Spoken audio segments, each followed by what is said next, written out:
Gisèle Pellico was the woman at the centre of the biggest rape trial in French history. Her husband drugged and raped her and brought at least 70 men into their home in order to rape her too. She made the remarkable decision to let the world know who she was, waiving her legal right to anonymity just before the trial of her rapist began, because she said shame must change sides. In her only UK TV interview, Madame Pellico speaks publicly for the first time, and she has the most incredible message of hope to share. Gisèle Pellico, the Newsnight interview. Can I take you to the autumn of 2020 when your life as you knew it changed forever? Your husband was arrested for the crime of filming underneath the clothes of 3 women in a supermarket. He told you what he had been caught doing and that he'd had his phone and computer seized. How did you react to that? J'avais vu qu'il avait changé, donc je lui ai dit: «Est-ce que tout allait bien?» Et c'est là qu'il m'a avoué qu'il avait fait une bêtise, qu'il avait fait 2 photos sur les jupes de 2 ou 3 femmes. Donc bien sûr, il s'est mis à pleurer et en me disant: «Je ne veux pas te perdre». Je crois que son obsession, ça a toujours été de me perdre dans sa vie. Donc là, il me promet que ça va lui servir de leçon et qu'il n'est pas prêt de recommencer. Donc je lui dis que je garderai ça pour moi, je n'en parlerai pas à mes enfants, ça sera un secret, mais que bien sûr qu'il n'y aurait pas de prochaine fois parce que je partirai. Et je découvrirai le 2 novembre l'ampleur de ce qu'il a pu me faire subir pendant une dizaine d'années. And it was at the police station that you discovered what had happened. An officer requested that you, both of you, come to the station. He talked to you and your husband separately and asked you questions like what your husband's character was like, what was a typical evening, if you liked to entertain, if you were into swinging. He then informed you that your husband had been taken into custody for aggravated rape and drugging you. He said he was going to show you some photos that you wouldn't like. Can I ask, Madame Pellico, what you saw when you looked at those images? Je vois 2 ou 3 photos, mais je ne me reconnais pas sur ces photos. Parce que cette femme, elle est comme morte sur son lit. Il y a des hommes qui sont à côté d'elle. Je ne comprends pas qui sont ces hommes. Je ne les connais pas. Je ne les ai jamais rencontrés. Et là, c'est une déflagration. Je suis dans un tel état, c'est un tsunami. J'ai mis un certain temps à réaliser. Je crois que j'ai commencé à réaliser une fois rentrée chez moi, quand j'ai appelé mon ami, parce qu'on me demande de ne pas rester seule. Je lui dis: Dominique est en garde à vue et m'a violée et fait violer. C'est là où je prononce le mot viol, au bout de 5 heures d'interrogatoire, quoi. Je réalise, en fait. Je mets les mots sur le crime de M. Pellico. It was the officer who had said to you, 53 men came to your home and raped you. That moment, it must have been devastating. It must have been as though you're plunged into a parallel universe, perhaps. Je réalise, oui, quand il me donne le chiffre de 53, il y en aura bien plus, on découvrira qu'il y en a bien plus, mais qui n'ont pas été arrêtés. Il y en a 20 ou 30 qui se baladent encore dans la nature aujourd'hui. Je ne comprends pas tout ce qui se passe, quoi. Je me dis que c'est impossible que cet homme, avec qui j'ai partagé ma vie au bout de tant d'années, ait pu commettre toutes ces horreurs. Je dis que ma vie, c'est un champ de ruines, quoi. Tout s'écroule, j'ai tout perdu. Il ne me reste plus rien. Ce n'est que mes enfants qui vont arriver le lendemain. Et là, c'est la descente aux enfers, en fait. C'est vraiment la descente pour moi, mais aussi pour mes enfants. C'est une famille totalement détruite. On est pulvérisé dans l'horreur, en fait. The police found 2 photos of your daughter Caroline on his computer, asleep in bed, taken by him. Caroline believes her father abused her. He said he hasn't. Can I ask what you believe? Ce que vit Caroline aujourd'hui est extrêmement douloureux et sa souffrance vraiment me bouleverse. Il y a ce regard incestueux sur sa fille, bien sûr, qui pose problème. Il y a ce doute aussi qu'il la condamne à un enfer perpétuel. Et elle a porté plainte aujourd'hui contre son père. J'espère qu'elle obtiendra les réponses. Bon, en ce moment, je la soutiens. On a renoué depuis quelque temps, où elle m'a appelée juste avant Noël. Mais pour ma fille, c'est la descente aux enfers aussi. And it put immense strain on your relationship between you and your daughter. Can I ask how you are? Il est faux de penser qu'un tel drame rassemble une famille. Il nous a fallu beaucoup de temps pour se reconstruire. Chacun peut se reconstruire comme il peut. Caroline, il lui a fallu du temps parce qu'elle est dans la haine et la colère, chose que moi je n'ai pas. Je n'ai ni haine ni colère. J'ai eu ce sentiment de trahison et d'indignation vis-à-vis de M. Pellico, mais moi je suis construite comme ça, c'est dans mon ADN de fonctionner comme ça. Caroline est différente et c'est vrai que ça nous a demandé du temps pour cheminer chacun de son côté. Aujourd'hui, on essaie de s'apaiser l'une et l'autre et j'espère qu'on est sur la bonne voie de la guérison, tous ensemble. You were actually angry with yourself that you hadn't noticed anything in the 9 years at least that he was drugging you with his own anxiety and insomnia medication, poisoning your glass of wine or your food in the evening. Why were you angry with yourself? Parce que je ne me suis rendu compte de rien. Je n'ai rien vu. Je crois que c'est au tout début où il commence à me droguer, en fait. Et que je ne me souviens pas de ce que j'ai fait la veille. Et je lui dis, tu ne me droguerais pas par hasard. Et quand je le vois s'effondrer en larmes, j'ai tout de suite pensé qu'il pouvait y avoir quelque chose qui ne collait pas. Parce que j'ai une excellente mémoire. Je me rappelle vraiment de beaucoup de choses. Et là, je ne me souvenais pas du tout de ce que j'avais fait la veille. What you also didn't know at the time is that as well as drugging you, he was giving you a very powerful muscle relaxant so that your body would slacken and dilate, which is why you believe you never felt pain the day after being raped by him and other men. C'est vrai que cette question m'a été posée au tribunal par les avocats de la défense, les femmes surtout, qui m'ont dit « mais comment se fait-il que vous n'aviez pas de soucis, pas de douleur et tout ?» Mais on l'a compris quand on sait qu'ils mettaient des myorelaxants dans les produits.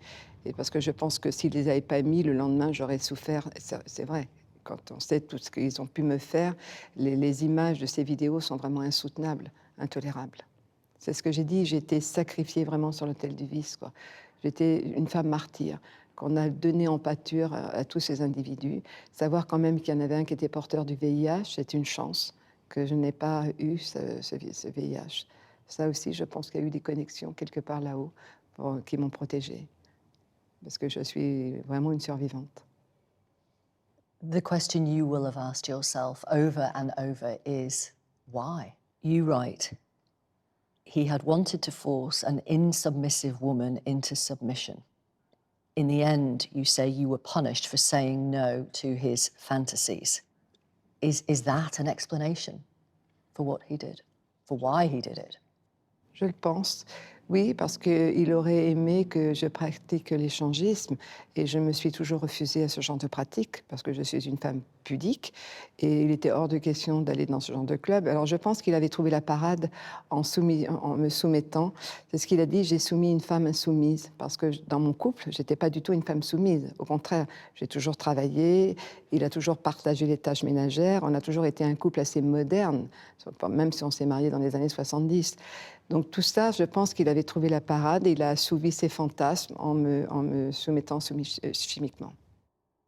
You made the remarkable decision to let the world know who you are, to waive your legal right to anonymity, which meant the trial of all these men would be opened up to the public and the media, and everyone would know who you were. Why did you choose to do that? Quand j'ai pris la décision de m'opposer au huis clos, j'ai voulu que la honte change de camp. Parce que pendant plus de 4 ans, cette honte, je l'ai portée et j'ai trouvé que c'était une double peine pour les victimes et une souffrance qu'on s'infligeait à soi-même. Et je me suis dit que si j'avais été capable de le faire, toutes les victimes pourraient le faire. Et j'en suis persuadée. Il ne faut pas qu'elles perdent confiance, il faut qu'elles osent rendre leur procès public. Ça, c'est très important. C'est aussi une manière de se reconstruire. La honte doit être portée chez les accusés, mais pas chez les victimes. You had never watched the videos Dominique Pellico had recorded of you plunged into this deep sleep and being raped. You felt that seeing them would be like being raped all over again. When you did watch them, can I ask, what did you see? J'ai vu des scènes de crime, des scènes terribles. Et on se demande comment un être humain est capable de faire cela. Quand on voit ce corps inanimé sur un lit, on se demande comment un homme peut violer une femme sédatée à ce point.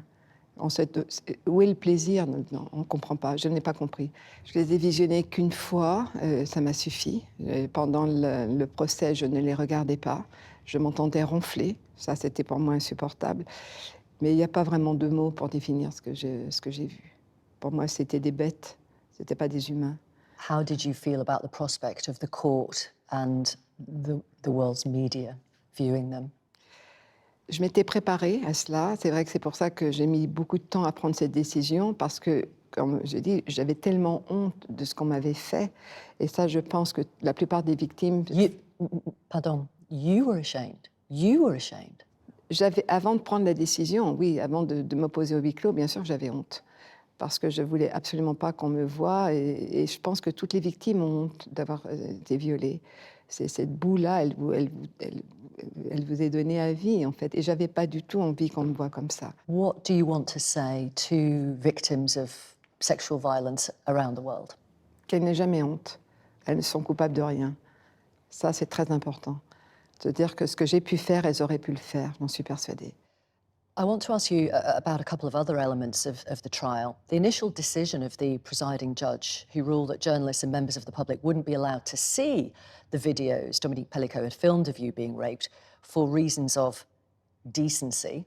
And defence lawyers didn't want the word rape to be used in order to preserve the presumption of innocence of their clients. One defence lawyer suggested sexual relations. The judge suggested sex scenes. Oui, j'ai bataillé quand je suis venue déposer à la barre, parce que j'ai dit à un moment, je ne veux plus entendre parler de scènes de sexe. J'ai dit, ce sont des scènes de viol. En fait, ça s'était vraiment banalisé, les scènes qu'on voyait, etc. Non, scènes de sexe, certainement pas. Scènes de sexe, c'est quand on est consentant. Mais des scènes de viol, c'est tout autre chose. Ce sont des scènes de crime. The court found 47 of the men guilty of rape, 2 guilty of attempted rape, 2 guilty of sexual assault.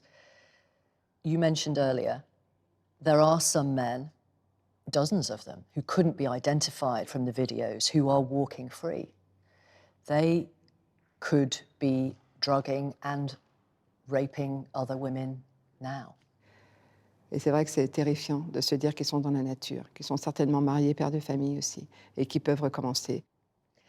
During the investigation into what Dominique Pellicot had subjected you to, police discovered he had tried to rape a 20-year-old woman, an estate agent, back in 1999.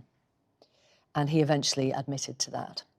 He was also questioned about the murder of a young woman in 1991, a 23-year-old estate agent called Sophie Nahm, who was drugged, raped, strangled, and stabbed to death while she was showing a client around an apartment. Do you believe your former husband could have killed her? Aujourd'hui, M. Pellicot est en examen pour ce crime. Il est présumé innocent. J'ose espérer qu'il n'est pas l'auteur de ce crime odieux, parce qu'autrement, c'est de nouveau la descente en affaires, et pour moi et pour ses enfants. Pour la tentative de viol, il a été reconnu, parce que son ADN a matché. Je pense beaucoup à ces deux familles. Je pense beaucoup à la famille de Sophie Nahm, parce que je pense que la maman attend le terre de ce crime depuis des années. Je ne sais pas comment cette femme peut se reconstruire. Elle ne sait pas qui est vraiment le coupable. Et quant à la jeune femme qu'on appelle Marion, sur cette tentative de viol, c'est pareil. Aujourd'hui, elle a l'âge de ma fille. Parce qu'il faut savoir que quand il a fait cette tentative de viol, elle avait le même âge que ma fille au même moment. Et je ne sais pas s'il y aura un procès concernant cette jeune femme. Je le souhaite pour elle, pour qu'elle puisse se réparer. Monsieur Pellicot was given the maximum jail sentence for what he did to you and for bringing men into your home and your daughter's home to rape you. 20 years in jail. Will you ever see him again? Je n'ai pas eu l'occasion d'aller le rencontrer. J'espère le faire. Ça fait partie aussi de ma manière de me reconstruire. Je n'ai pas pu échanger avec M. Pellicot pendant tout le procès. Je me suis toujours adressée au président. Donc je pense que j'ai besoin d'aller le rencontrer pour avoir des réponses. Je ne sais pas si je les aurai. Mais droit dans les yeux, j'espère qu'il pourra me dire des réponses auxquelles j'attends encore aujourd'hui, notamment sur sa fille et notamment sur les Colquaises. So you will go and see him in prison and ask him the questions that you want to ask? Oui, j'espère le faire, bien sûr. There has been an outpouring of support for you from people around the world. Let's talk more about those people, particularly women, who began to wait for you each day at the court and formed a guard of honour as you walked into the building and then applauded you as you left the building. How did that make you feel? Leur présence dehors apaisait pour moi ce qui se passait à l'intérieur de cette salle d'audience. Elles m'ont donné vraiment une force incroyable. Et je pense que mon histoire a fait écho à leurs souffrances. Elles se sont identifiées aussi à mon histoire. Il y a eu les femmes que j'ai rencontrées, bien souvent, ont été victimes, n'ont jamais osé porter plainte. Et il y en a pas mal qui m'ont dit qu'aujourd'hui, elles allaient avoir cette force de porter plainte. And you wrote that the crowd saved you. Oui, parce que quand on vit l'enfer à l'intérieur de cette salle d'audience, parce qu'on est vraiment humilié, et ça n'a pas beaucoup changé en fait. Les victimes sont toujours coupables, ce sont elles les accusées. Donc c'est vrai, quand je ressortais, ces applaudissements, ça vous donne beaucoup de force de les sentir et de voir son nom placardé sur les murs d'Avignon. C'est ce que j'explique, ce prénom en étendard et de mon histoire en exemple. Elles m'ont donné beaucoup de force. Toute seule, je pense que ça aurait été difficile. You say you have found love again. Some people may be surprised by that. Et j'ai toujours été tournée vers les autres, vers l'avenir. Et je ne pensais pas du tout tomber amoureuse, ni même en avoir envie. Mais la vie a mis sur mon chemin un homme qui a les mêmes repères, les mêmes valeurs, et qui lui aussi a eu beaucoup d'épreuves dans sa vie. Et on a cette chance-là, on est tombés amoureux comme deux adolescents, et alors qu'on ne s'y attendait pas du tout. Donc vous voyez comme quoi la vie, elle vous réserve toujours des très très belles surprises. Ça nous a mis beaucoup de couleurs dans notre vie aussi. Madame Pellico, we wanted to show you these women who we spoke to from across France who wanted to give you this message. Ce que je voudrais dire à Gisèle Pellico, c'est merci de vous être battue. Merci d'avoir été si courageuse. Merci d'avoir parlé très haut et fort de cette tragédie. Ce que je voudrais dire à Gisèle Pellico, c'est la remercier pour tout le courage qu'elle donne aux victimes. Vous avez mis la honte au bon endroit, sur le dos des criminels, sur le dos de la justice, et vous avez permis à de nombreuses femmes de se réapproprier leur histoire. Merci pour tout ce que tu as fait pour les femmes en France, pour que la justice avance et pour les femmes du monde entier. Elle a fait quelque chose de très important. Elle a ouvert la salle du tribunal au monde entier pour qu'il soit témoin de l'horreur de son histoire. Merci pour la nouvelle génération, d'avoir levé le huis clos. Ça a permis d'ouvrir la parole auprès de nos proches et auprès de nos familles. Merci pour ce combat. Au nom de toutes les filles, les miennes d'ailleurs, merci beaucoup pour tout ce combat et pour tout ce que ça va déclencher plus tard. Bravo pour votre courage et votre ténacité. En tant que femme, on est fiers de vous. Merci pour toutes les femmes qui n'ont pas eu le courage d'aller faire cette démarche-là et également pour votre force. Vous êtes une femme admirable. Vous avez tout mon soutien et tout le soutien de toutes les femmes. Bon courage, on est là pour vous soutenir. Et la vie est belle, madame. Ce que je voudrais dire à Gisèle, c'est les femmes sont fières de vous. Merci. Wow, fort. C'est très fort, vraiment. And hearing their voices, seeing their faces, makes you emotional. Oui, ça me touche énormément parce que c'est des visages que j'ai rencontrés pendant le procès. Je les ai vus coller, j'ai vu leur collage, j'ai vu des banderoles où il y avait marqué Gisèle, un viol est un viol. Elles ont été vraiment exceptionnelles. Alors moi, je ne suis pas une féministe radicale, mais je le suis à ma manière. Madame Pellico, if I may, I feel like you are one of the strongest women I have ever met. There is a life force in you. Where does that strength come from? Je pense que c'est dans mon ADN, je suis née comme ça. Parce que les drames, j'en ai connu très jeune, à travers ma grand-mère, à travers ma mère, et j'ai toujours vu ces femmes souriantes, malgré les épreuves qu'elles aient pu traverser. Donc je pense que ça m'a été transmis dès mon plus jeune âge, et je me suis toujours construite comme ça, c'est-à-dire toujours rester debout et digne. I know that you received a personal letter from Her Majesty the Queen, Queen Camilla. And both she and you have given us permission to share the words with our audience. I'm going to read the words, if that's okay with you. Dear Madame Pellico, having followed the trial for the past 15 weeks, I very much wanted to write to express my heartfelt admiration for the courage, grace, and dignity with which you have faced the horrific crimes committed against you. You have inspired women across the globe, and in so doing, you have created a powerful legacy that will change the narrative around Shane forever. Thank you for all that you have done. You are much in my thoughts and prayers, and I do hope you will now be able to rest and recover from this devastating ordeal. Camilla R. What did it mean to you to receive that letter? Ça a été un honneur pour moi de recevoir cette lettre. Je ne m'y attendais absolument pas. Et ça m'a bouleversée que cette reine puisse m'adresser ce courrier. Et je ne m'y attendais pas du tout. Alors j'étais surprise parce que c'est vrai que ma parole a touché le monde entier, mais je ne m'attendais pas du tout à recevoir une lettre de la cour d'Angleterre. Et ça m'a émue, bouleversée, et j'étais aussi très honorée de voir qu'elle avait pris conscience de ce qui m'était arrivé, et ça aussi, ça m'a bouleversée. Vraiment. Et merci à elle. I want to end by reading the final part of the closing statement of your lawyer. Stefan Babanu told the court, "This trial will be a part of the legacy for future generations. They will hear the name of Gisèle Pellicot, her courage, the price she paid." He then turned to you and said, "I am sure, Gisèle Pellicot, that you did your job. You went beyond what we expected of you. Now pass the torch to others who are part of a fight you never chose, but have embraced with your whole being." How do those words make you feel? Je suis encore émue aux larmes aujourd'hui. Je lui en ai beaucoup voulu de m'avoir fait couler les larmes. C'est vrai, investi d'une responsabilité, et j'espère avoir transmis ce message d'espoir à toutes les victimes. Je leur ai transmis le flambeau, et j'espère qu'elles oseront aujourd'hui parler, et que si elles ont un jour un procès, pouvoir l'ouvrir au public. Ça, je pense que ça va les aider aussi à transformer tout cela, toute leur souffrance. Il faut qu'elles osent faire ce que j'ai fait. Elles peuvent avoir cette force aussi de le faire.